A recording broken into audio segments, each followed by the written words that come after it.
Head coach Nick Sirianni might need to pitch a complete overhaul of his coaching staff to Jeffery Lurie to keep his job. Gino and I have suggestions for who he should pick as his coordinators coming up on today's edition of Locked On Eagles.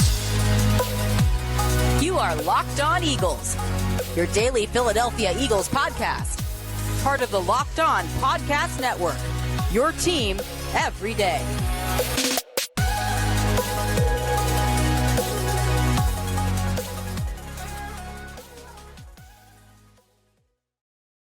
Welcome in, Eagles fans. I'm Louis DiBiase, co-host of the Locked On Eagles podcast. Eagles expert also over at Bleacher Report. He's Gino Camilleri, scouting director, Eagles content at Bleacher Report, and my co-host on today's edition of Locked On Eagles. We have coordinator suggestions for Nick Sirianni, but we also have head coaching suggestions for Jeffery Lurie. Plus, does the league-wide interest in Brian Johnson tell us something about who's to blame for 2023? All that and more coming your way on this Friday edition of Locked On Eagles, and we thank you so much for making Locked On Eagles your first listen each and every day. This episode is brought to you by Prize Picks, the easiest and most exciting way to play daily fantasy sports. Go to prizepicks.com/LockedOnNFL. Use the code, which is in all lower cases, LockedOnNFL, for a first deposit match up to $100. Howie Roseman, Jeffery Lurie, Nick Sirianni, they might actually be meeting right now as Gino and I are recording this show. And I think, Gino, he has a pretty good chance of keeping his job. Like if you were to compare it to the end of the year meeting that Jeffery Lurie had with Doug Pederson back in 2021, I think it's more likely that Sirianni keeps his job. But I think he's going to have to suggest real change on his staff, just like Doug had to do, because whether he likes it or not, Brian Johnson might be getting a head coaching job, and I don't think he's getting fired. When it comes to defensive coordinator, I think we know Matt Patricia is not back, and it's not going to be Sean Desai. So he's going to have to pitch at least one coordinator spot and maybe two. I would say it's going to be two. I agree. I don't think Brian Johnson comes back regardless. I just don't have a good feeling. I think if we're interesting. Looking at the Jeffery Lurie, Howie Roseman hand in the pot element of it, I think that is one side of the ball that they want to see an improvement on. And if there is as much digging around as Howie Roseman did in the defensive side of the ball last year, I'm sure that they'd be willing to go and try and change things on the offensive side of the ball. Yeah. And I also don't know how much it is to put any emphasis on Brian Johnson getting interviews elsewhere to incriminate anybody in Philadelphia. I just don't think it worked with the personnel that they had and the offense. Good on him for getting those interviews. Not my cup of tea, but the Eagles, they have their hands full with probably now trying to get 2/3 of their coordinators filled in hopefully the next couple weeks. I mean, you don't want to wait around and have to pick from the bottom of the barrel like the Eagles have had to do in their head coaching searches at times with Doug Pederson and Nick Sirianni. Let's hope that Nick is ahead of the game. He really does have a full 30,000-foot plan that really digs into what he wants. And it can't just be, I want this coordinator, and that's it. You have to present, I want this coordinator because of what he can do with Jalen Hurts, what he can do to open up the motion on our offense, what can he do to monopolize the middle of the field. Those are the questions that Jeffery Lurie really is going to be asking him. Exactly. We know that he has to make changes, but how is he going to make those changes? And I think that was the same thing he was looking for when he met with Doug a few years ago. And I think Doug at that point was sick of the meddling from Howie and Lurie. So he came with a plan that was the status quo. He's like, I'm going to promote my guys from within. I'm not going to do what you guys want. I let you in 2020 bring in all these guys from different offenses, and there were too many cooks in the kitchen. And he was stubborn. And I think it was understandable, but Doug didn't want to make change. And that's why he got fired. I think with Nick, you're right. It's the same thing. He cannot come in and say, I want to promote somebody from within this organization to be the new play caller. I want to keep, Matt Patricia as the DC, or I want to bring Sean Desai back in 2024. Even if he says Frank Reich is his offensive coordinator, I feel like that will be too redundant for Jeffery Lurie, Gino. So he's going to have to come up with some significant suggestions when it comes to change. And like you said, not just change for the sake of change. It has to make sense for the long-term blueprint, or else, they might be moving on. Is there a guy that, like, let's say in the hypothetical world that Brian Johnson does get a head coaching job or he does get fired, is there a guy out there that, not for a head coaching candidate, but for the Eagles play caller, is there somebody out there that you like? Yeah, well, if he doesn't get fired, we obviously aren't going to get Right, my of course. number one candidate, who would be Joe Brady. I think Joe Brady is like a perfect up and coming guy. He's been that's around. a coaching candidate probably at this point. That's a head coach without a doubt. I think you can try and dig into the realm of hitting some of the passing game coordinators for the Rams or for San Francisco, and you look at some names like Zach Robinson, for example, Sure. who could be somebody that the Eagles want to go out there and target. And I think that's what it's going to be. It's going to be somebody from a blueprint that has had success in the National Football League. And when Jeffrey and Nick are meeting, which I'm sure they are now, I'm sure the discussion is going to be very leading to a degree from Jeffery Lurie's point of view, to where he knows what he wants Nick Sirianni to say. It's almost like he's interrogating him more than he is hearing his pitch. It's like, oh, this is what I want to hear. I want you to go and get one of these young and up-and-coming guys. I don't want you to pitch me Frank Reich. We've already been around the block with him. We know what it is. He didn't work out in the last two places as a head coach. Yeah, he's probably a better coordinator than he is a head coach, but let's see some new ideas. You have years of tape of what he can do. Let's go out there and get some of these young names. I mean, heck, even Brian Hartline, who's a wide receiver coach and in the pass game at Ohio State. Is that a young guy that is interesting for you? I know Tommy Reese might not be your cup of tea. Now he's at Alabama. He was at Notre Dame. But those are some of the names that you're going to have to think about, because that's what Doug Pederson was wanting to do back in the day. Who was the guy for USC? He was a former quarterback. I know exactly who you're talking about. That he interviewed at the time, but he wasn't ready to make that jump. Like, that's exactly what I think they're going to try and do. Like, the guys that are 35 to 40 years old, a little younger than Nick Sirianni, have been around some of the better names like Sean McVay, like the Kyle Shanahan. Hopefully, like motion-heavy offenses, maybe even Mike McDaniel, somebody on his staff 100%. In Miami. Yeah, I think that's what Jeffrey Lurie is going to be looking for. And even, Gino, I thought about this too, because Bobby Slowick, the Texans offensive coordinator, he's a hot candidate right now for head coaching positions, but their quarterback coach, Gerard Johnson, who actually used to be an Eagle, a former Texas A&M quarterback. He was the quarterback before Ryan Tannehill, for people, college football fans out there trying to remember. He's their quarterback coach, and talk about an offense that schemes guys open and really helped C.J. Stroud in his rookie year have one of the best rookie years, if not the best of all time. Like, that's a young up-and-coming guy that played the position that can relate to Jalen Hurts. I think that's an interesting idea too. But yeah, man, I think it's going to have to be someone that has a different view on things than what the Eagles are used to on offense the last few years. So it's not redundant. And because again, like, you don't want to completely overhaul your entire offense. I mean, 2 years ago, you were the best offense in the league. And last year, for a lot of the year, you were having success, but you need concepts from a Shanahan-like offense, a McVay, a McDaniels with motion, with, not just half-field reads where you're deciding between one or two options. Like, you need more variety, or else it's going to be the same issues as last year.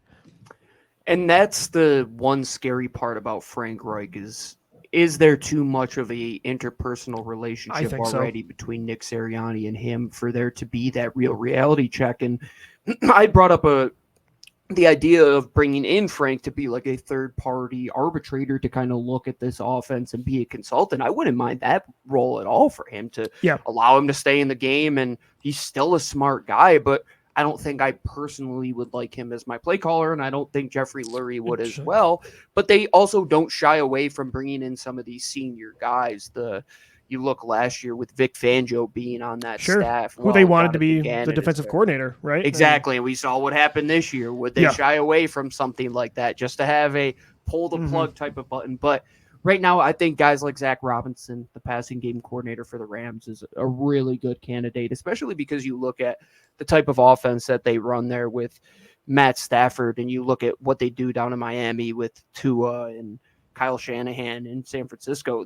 Jalen Hurts is completely different from them, and it's like they already do so much to accommodate for those guys. What could those guys do in Philadelphia? And when we had those discussions with like the Miami crossover and stuff, it's like we got jealous to a little bit of an extent, because these offenses are doing things we want to see. And I think Jeffrey Lurie is on the same wavelength as we are. He wants to be creative. He wants to be innovative. He wants to be ahead of the game to where he's not in this situation and not having to go through what he went through in 2018, 19, and now 2023. I agree. I think, Gino, I have a defensive coordinator suggestion too, and it is a coach of the Dallas Cowboys, but he's a former Eagles cornerback. I like the idea of Al Harris, who's the defensive backs coach for the Cowboys. And for what I want with this defense, like I want a younger defensive back room. I want Howie Roseman to invest top picks at corner. You want to see through the development of Keely Ringo, Eli Ricks, Sidney Brown. Like I think Al Harris would be a good voice in that locker room. I like his aggressive man coverage background with Dallas. The last 2 years in a row, a Cowboys corner has led the league in interceptions. That's something I think at defensive coordinator, maybe people don't love, but I think it's something they should consider. Like I said, I believe it was on yesterday's show, that if you look at the defensive philosophy that Sean Desai brought and Matt Patricia had, I think they're going to want to do the exact opposite of that. And I think it plays into Dallas the hands of what Yeah. Al Harris teaches there. And I love that we say former Eagle, because he wasn't an Eagle for long. And it's like where he is now, He was an people Eagle.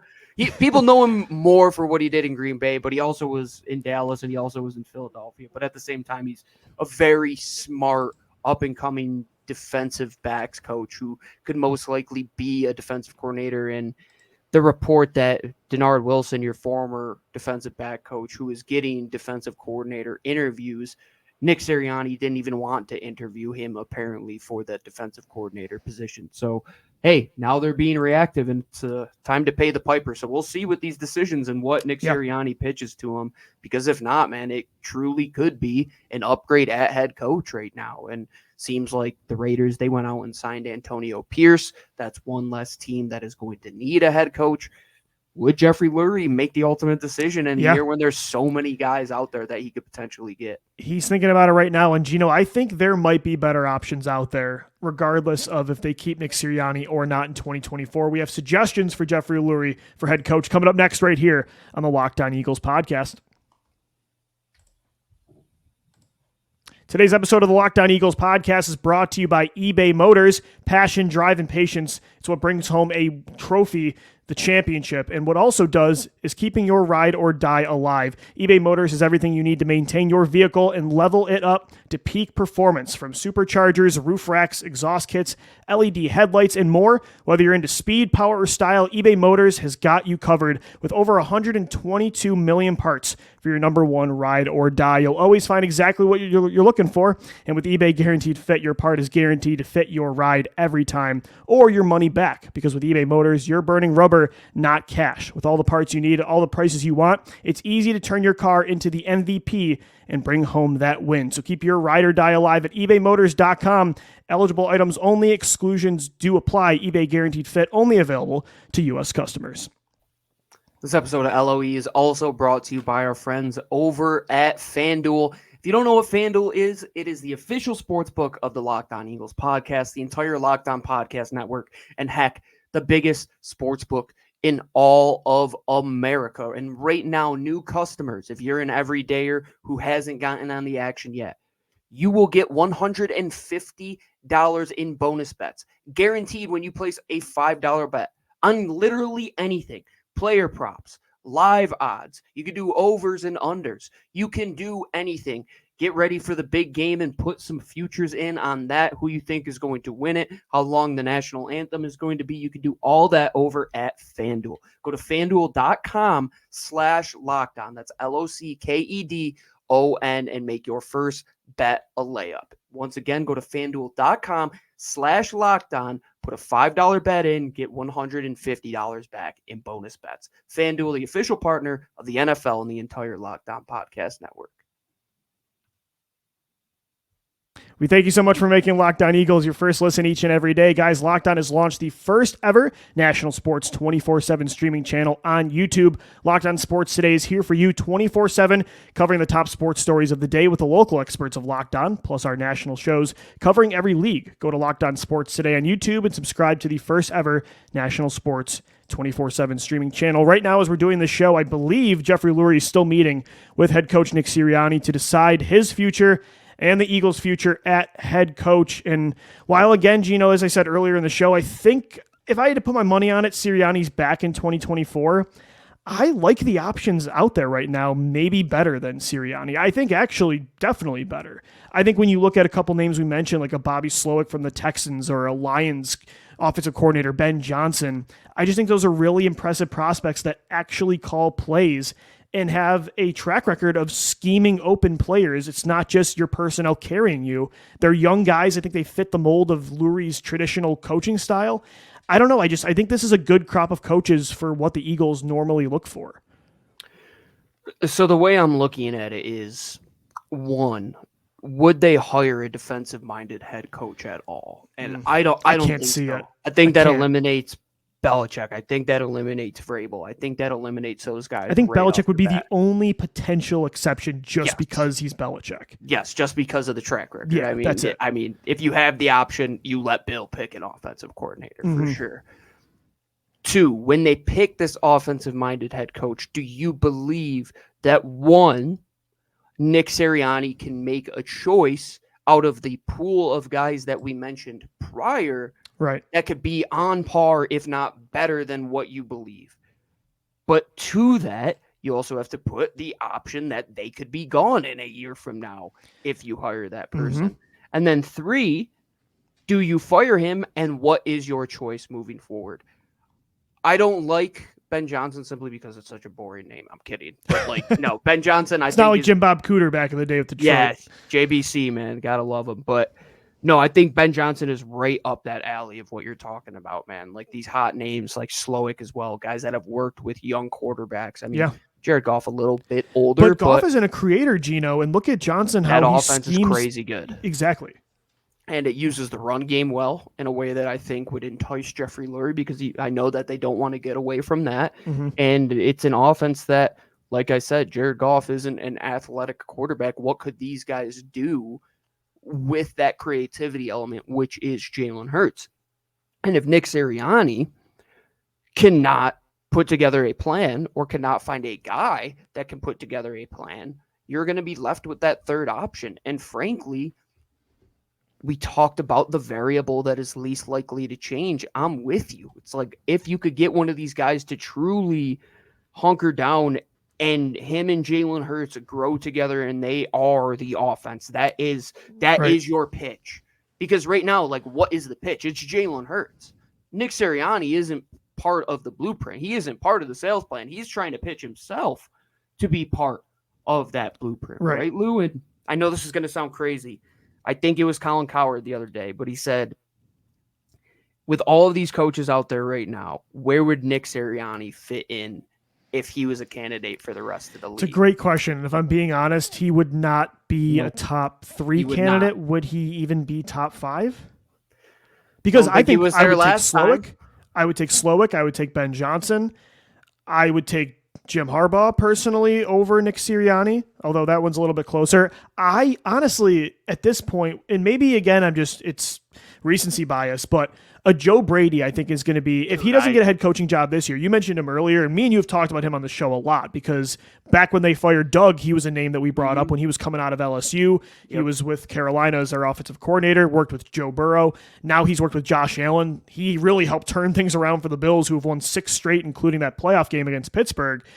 I even think I might prefer Brady at this point. Again, just because Joe Brady. Yes, but Gino, I do not think Nick Sirianni, as without calling plays, is somebody I want as my head coach long term, because he's going to have to consistently pick the right guy. And while he did it the first time with Steichen, he did not do it again the second time around.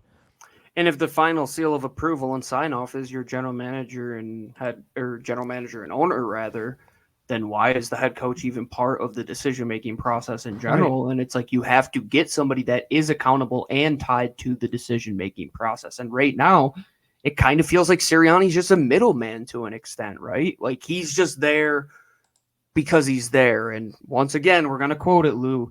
Nick Sirianni, what exactly do you do here? And we're going to find out if Jeffery Lurie feels the exact same way, because I'm with you, dude. The idea of Joe Brady being the next Kyle Shanahan, the next Mike McDaniel, it's so enticing. And you see what he has done with some high. That's the one that makes so much the best quarterbacks sense in the league. Yeah, Joe and Burrow. The Josh Allen thing is like, dude, we make the analogy to who is the guy that is most similar to Josh in the National Football League. It's Jalen Hurts. It's Jalen Hurts. No, I completely agree. So enticing. And to me. You talked about turning around the run game. Joe Brady turned that run game James around Cook completely. is the best running back in the league right now. He's been incredible. He was the best running back, I think, in the second half of the season. Like, that's how good they were. And Jeffery Lurie loves to be a year early on coaching candidates. I think he does. thought that way with Andy Reid, with Doug Pederson, maybe not so much with Chip Kelly. It was a different approach there, but with Nick Sirianni, he went back to that blueprint. And I think Joe Brady, I don't know, like he'll probably get head coaching interviews this year, but I think 2025 is where he'll be a prime candidate if the Bills have another good year. So if the Eagles did fire Nick Sirianni, like that's who I would want, and I think you would too. If the Eagles actually were looking for one, I think that's who they might prefer as well. And he's been so many different places too. Like he was in New Orleans before he was even at LSU. The only time he didn't have success was when he was with Matt Rule, Teddy Bridgewater, and Baker Mayfield. Like, come on.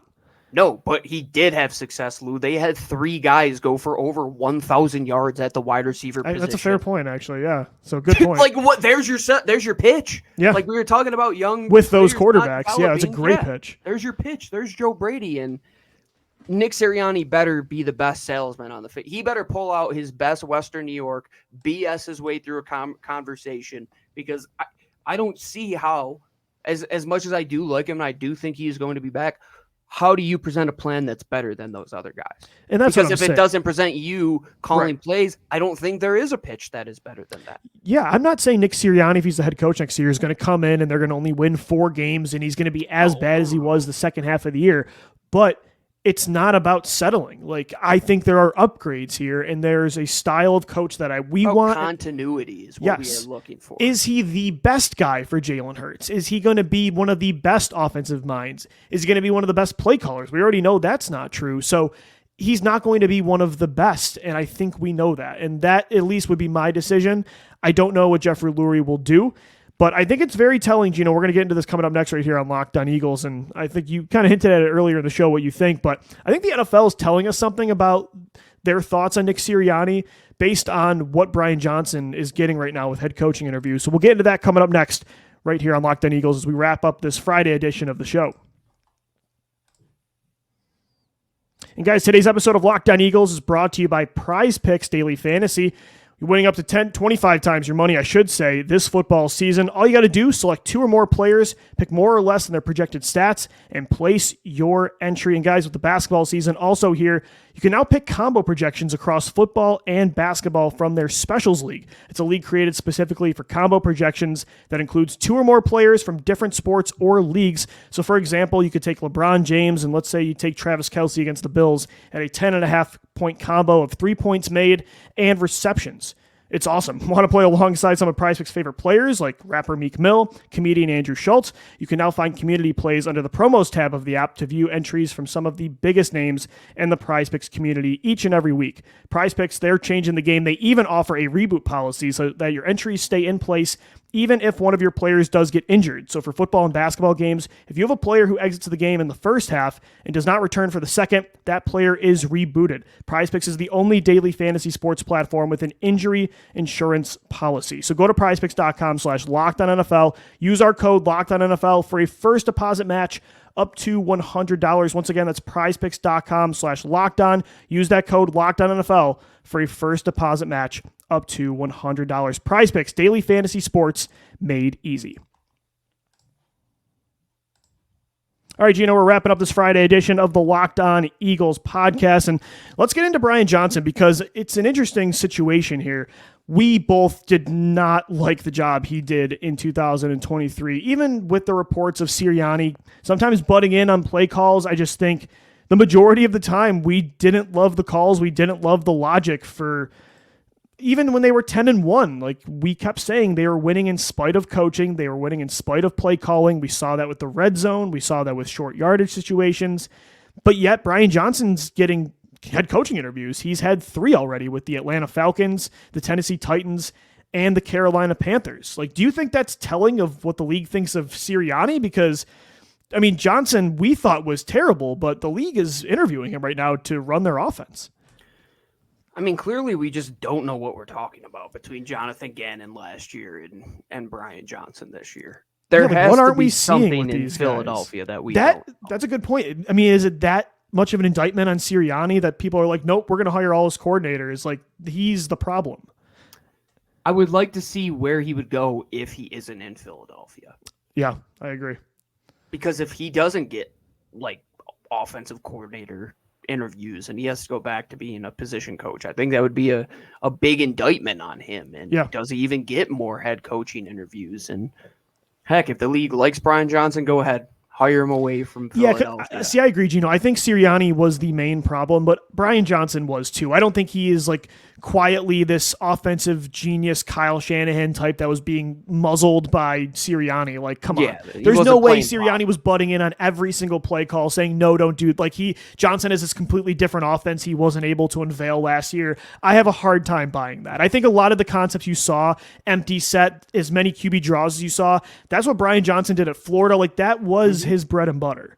Yeah, that was definitely him. So play calls. So I'm with you there. I don't know what we are missing when it comes to him, but but it's not a good look for Sirianni at all, dude. I mean, no, it's not, man. I mean, especially this. I think the most indicting thing is the success that Shane Steichen had, and then to lose to Jonathan Gannon, like that. It right there is like you got out coached by your buddies. Like those were your boys. They had all your trade secrets, and you couldn't do something different to go out there and be better than them. And I think this is the time, man. Like it just doesn't, I don't see a way back. I don't see a way back, even though my rational mind thinks that he is going to stay here. How does the locker room come together again after that? How, even with a new offensive coordinator, do you not feel the frustration from last year and feel the elements that Brian Johnson had left over? And even if he does leave, is it all going to change for the better? Those are huge question marks that with Nick Sirianni there, I don't know if they can be answered. If you change and completely overhaul it, well, then maybe we're just going to start from scratch and see what we can do. But if you go through another year of these growing pains, we might be in an I told you so situation. Yeah, we don't have time for that. No, seeing Steichen hired away and seeing Brian Johnson getting interviews, like maybe the answer was right in front of us the whole time. They don't have time for that, like you said. Gino, do you think if Brian Johnson doesn't get a head coaching job, and I think we both agree we would want him gone still, I think Howie Roseman and Jeffrey Lurie would push for a change. But I don't know. Do you think Johnson will be back next year? I can't imagine he's too pleased about hearing that Nick Sirianni was calling around other coordinators while he was still under contract in Philadelphia. I can't imagine that's... And it probably doesn't go over well with him seeing what happened with Desai. Like, he probably can't feel comfortable in that way, knowing he'd get fired halfway through the year. Yeah, Johnson might kind of force their hand, too.